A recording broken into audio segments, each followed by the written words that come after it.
rhetoric about what I do in my music. I get money off my music. Don't tell me how to make my dollars. Jim Jones' response reminds me of the first time I realized that a lot of Black people are lying when they say that they support their Black brothers and sisters. And I'm going to tell you why. A few years ago, when I started to sell my dresses online, I started to get these things called chargebacks, okay? Now, 99.9% of my clients, and still to this day, are Black, okay? So that means that the people that were doing these chargebacks were Black, okay? Now, my pieces are custom made. They're made to order. And so a lot of times they would call me, they would place the order and then call me and try to rush in. So I started to figure out what was going on after a while and how to kind of like spot these fraudulent orders or fraudulent, these scam orders, right? Sometimes the chargebacks were because they stole someone's card and was using someone else's card to order a dress from me. And then when that person caught on or saw their credit card statement at the end of the month, then they would report it to their credit card companies, and I would be at a loss, and whoever stole that person's credit card would have a dress.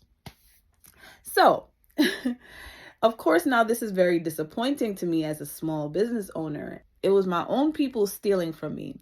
Now that part I can kind of like, okay, whatever. People steal. People from all races steal, right? I mean, thieves don't have a certain skin color, right?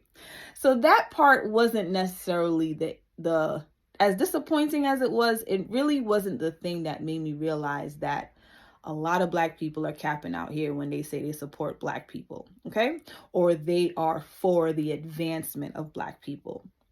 This is what really made me realize this thing. I went on social media to tell the public what was going on. This is what was disappointing. The responses that I got from people, from Black people, was don't tell anybody how to get theirs. I wish I would have screenshot these images, right? Screenshot these messages and these comments that were making. Oh, well, don't tell anybody how to get theirs.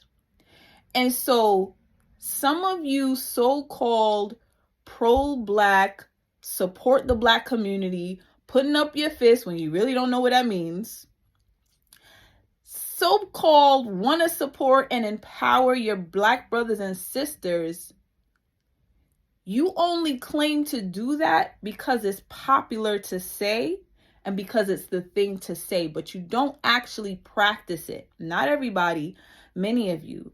It comes down to what you want and what benefits you, even if it costs someone else something that really belongs to them. Even if it puts another one of your brothers and sisters in a bad situation, you don't care because it's all about you. And this is what happens when, one, your skin color becomes an idol. You've idolized not only your skin color, but yourself. And I think this is also a result of us holding on so dearly to this idea or this identity of being oppressed. You see, when you have this identity that is deeply rooted in being oppressed, then you have an excuse to be a thief. Then you have an excuse to steal from your neighbor, to be immoral, to lack any type of integrity. Why? Because you're oppressed. Because your great-great-grandmother or your great-great-grandfather was a slave. So you can use that as an excuse. You can use it as a crutch to do and get away with anything, even if it means destroying the same people you claim to want to empower. You see what Jim Jones said about don't tell me how to get my money? That's the very mentality that's helping to destroy us. You can't build a community like that.